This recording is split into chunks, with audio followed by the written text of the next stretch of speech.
so let me get right into the story. I, 21-year-old female, got engaged to my ex, 24-year-old male, in late June of 2023. We met earlier that year, and I thought that he was everything I've ever wanted in a man. Living in the big city alone and working my butt off while going to university, I have met a few guys who I've messed around with. To be exact, since my first time, I have slept with 5 more guys, including my fiancé, so my body count was 6 in total. When we first met, he was the most amazing and loving guy I have ever met. We have talked through our previous relationships before each other, and he didn't seem to mind that much. I have to say that he is a really traditional Christian guy who lives on a farm, and I like that about him, the peaceful life he was living. We talked about everything, kids, marriage, etc. But after we got engaged, he started acting differently. His best friend, and soon-to-be best man, 19-year-old male, tried hooking up with me before I met my boyfriend. So I guess out of jealousy, he started filling my boyfriend's head with all kinds of things about my body count. For example, man, she has slept with one of the F-boys I know, and he only sleeps with hoes. But she is a nice girl, IDK, what to think about her. And yes, I met a guy in 2022 who was exactly my type physically, and we hooked up in 2022, never seen or heard from him after that. After a few months, my boyfriend started acting like he was entitled to my body. Even if I wasn't ready or feeling like I wanted to be intimate, at the exact moment he wanted that, he would bring up how I slept with a bunch of guys before him. Then he told me that he only slept with one girl before me. So we have had a lot of fights about that, but I wanted to let that go and work on our relationship and marriage that was about to start. We talked and talked, and whenever I did something that was not how he wanted it, he would bring up my body count. I got sick of that, really, but the fights only started getting worse. He used to tell me that I would not be fit to be the mother of his children, but in other moments, he would dream about that and fantasize our life. His excuse for saying insulting me was that his moral and religious beliefs don't align with my past life, and that sometimes he breaks out because of that. I tried to understand that, tried to work on my relationship with him, and even pleaded for forgiveness. I know how stupid of me. But when I moved in with him and we had a fight about my body count again and again, the last straw was his mother joining the argument. In exact words, she said, "If you were some mafia tattooed guy, she would be more respectful of you. The next girl you bring home will first go through your sister's and my own hands," meaning they would test her if she is a proper wife. That was when I've had enough of that nonsense. I called my mom and stepdad to pick me up. It was 1 a.m. and they drove for 4 hours to get me home. Him and his mom apologized to me, begged me to come back.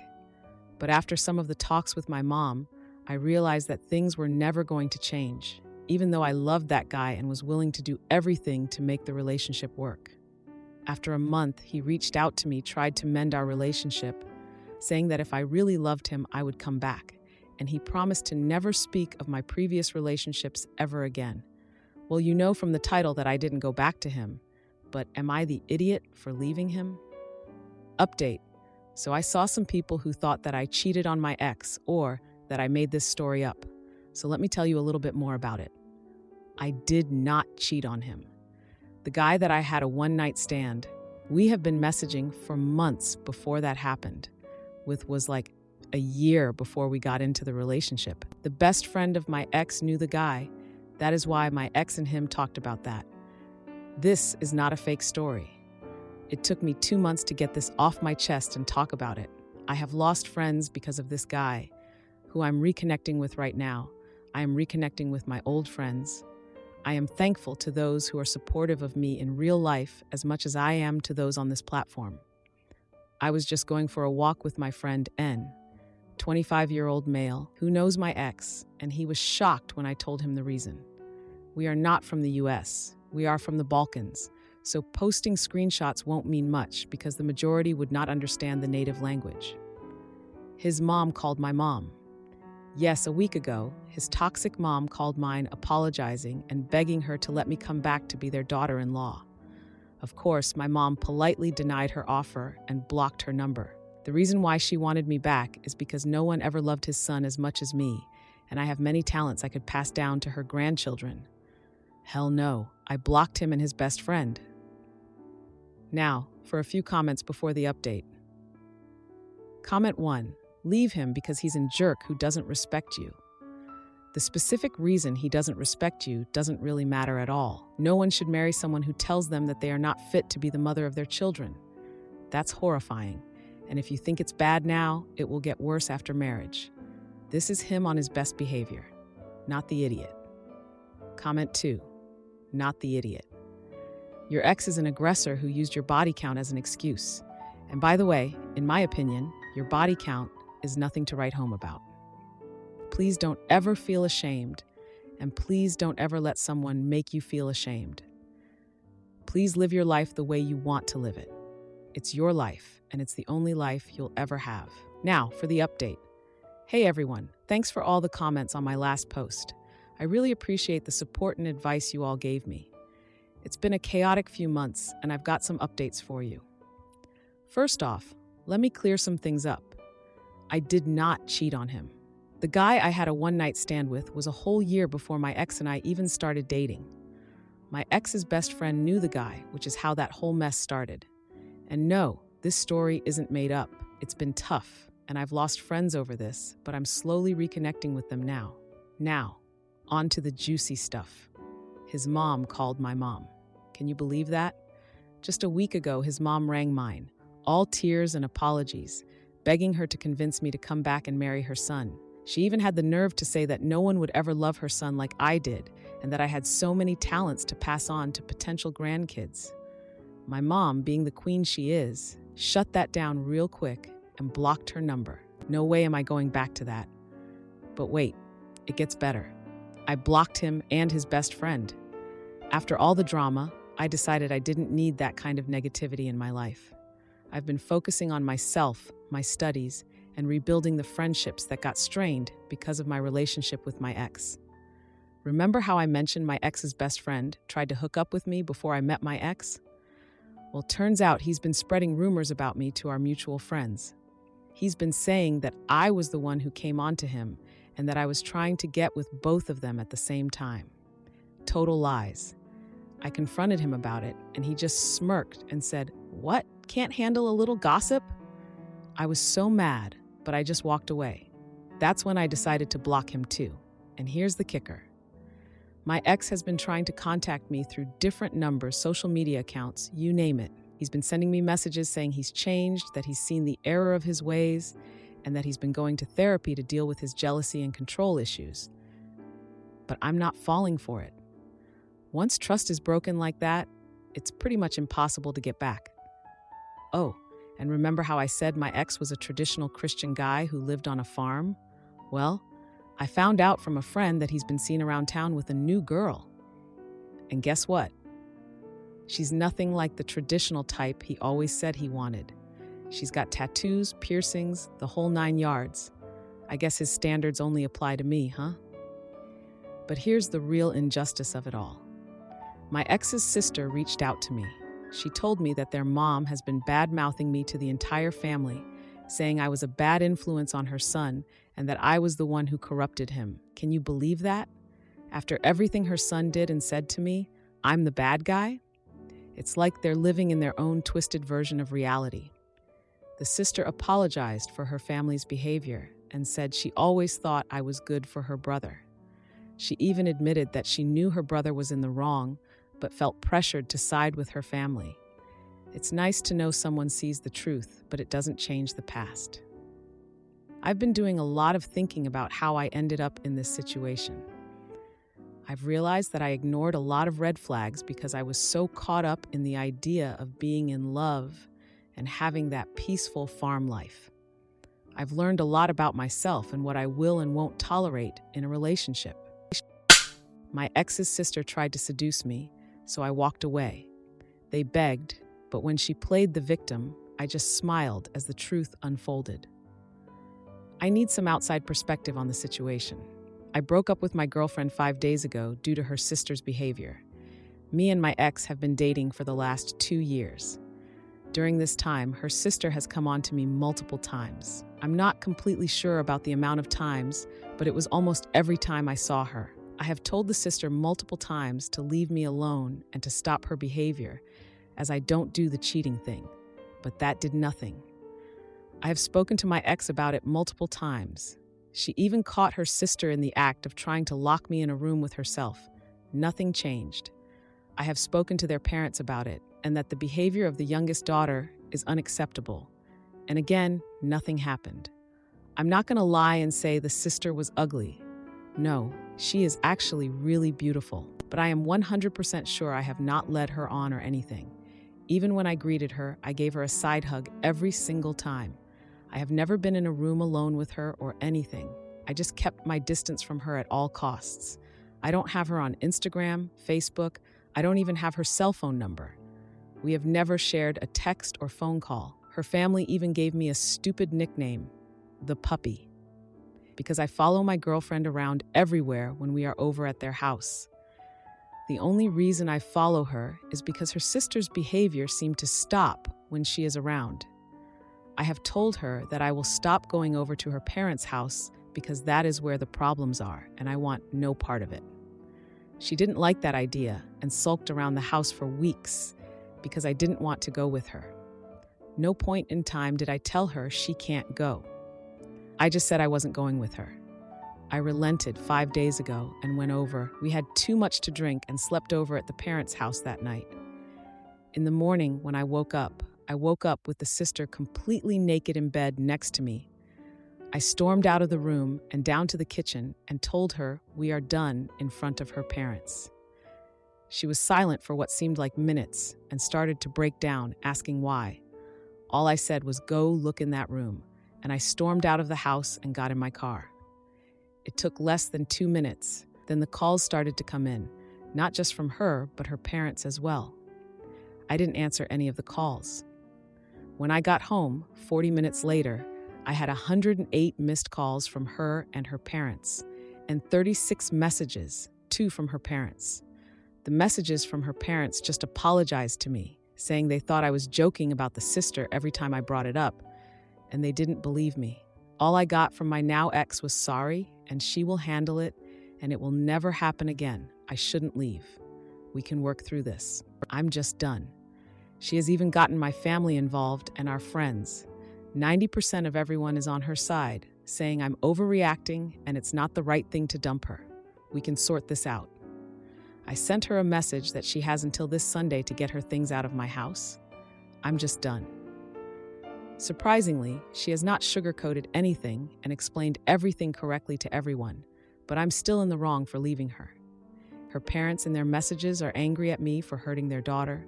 My family is angry because they love her. Our friends are angry because I refuse to take her back and saying I'm overreacting. 2 years of this crap and I'm overreacting. Are I the jerk? Now, for a few comments before the update. Comment 1, not the idiot. This girl was sexually harassing you. Think about it this way. If you had a male family member do all this to her and get into bed naked with her, she would have called the police. This sister is an intimacy predator. Save the messages and go to the police. They probably won't do anything, but you can start a paper trail on this woman. If you have a lawyer or can afford one, get a lawyer to send a well-crafted note to both the sister and the rest of that family to leave you alone. They are a bunch of enablers. I am so angry for you. Comment 2.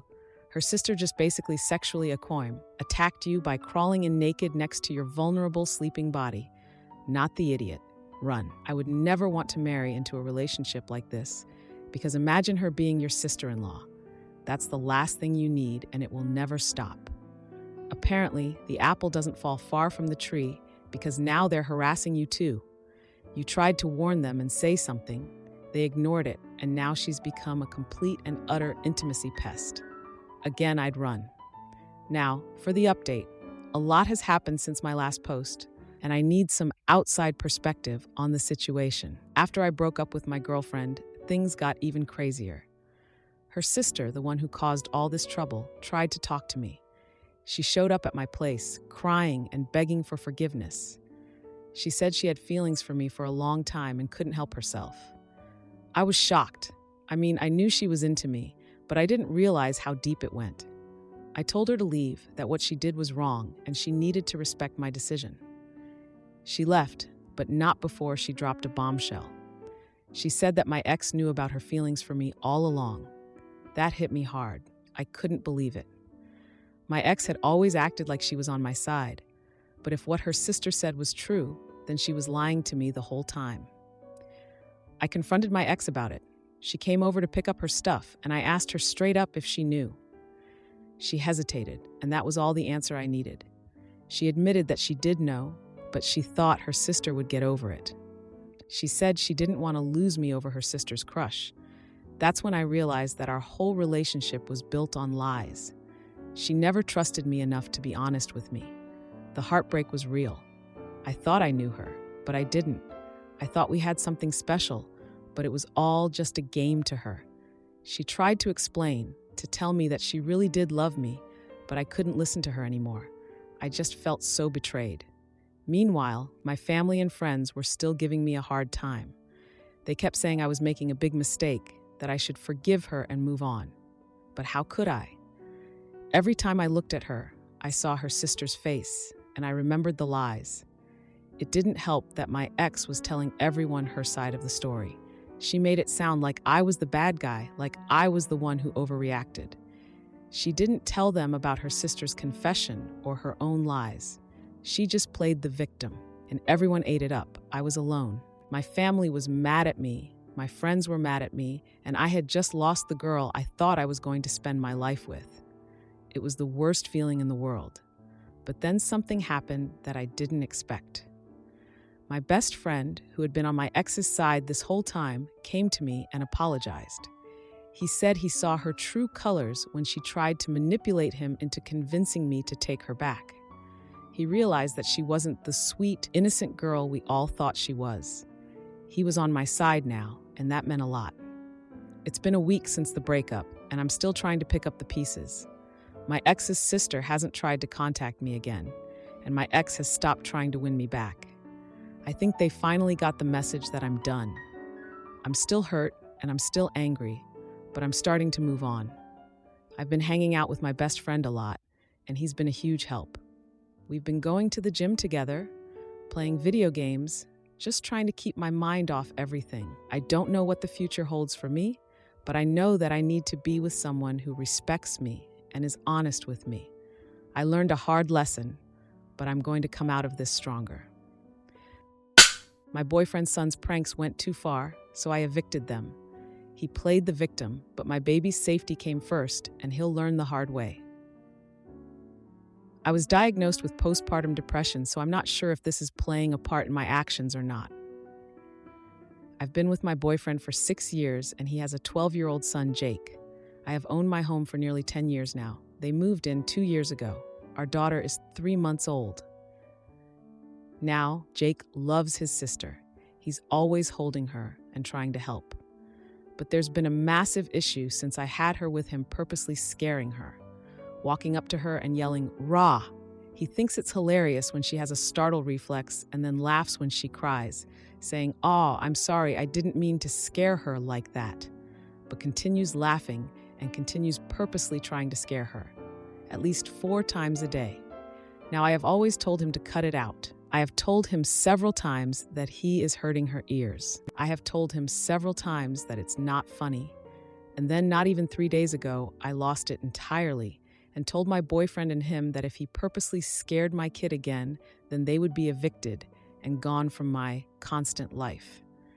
I said this because while my boyfriend does correct his kids sometimes, he also tells me I'm overreacting. He said that it's natural for kids to think it's funny when babies get startled, and I simply don't understand because I've never been around multiple kids.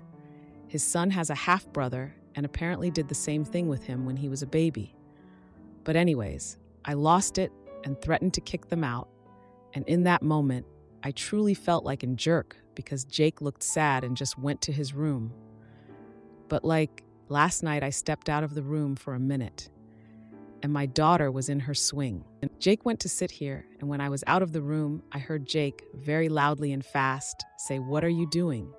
in a baby voice. and my daughter started screaming immediately following. I heard my boyfriend take care of it.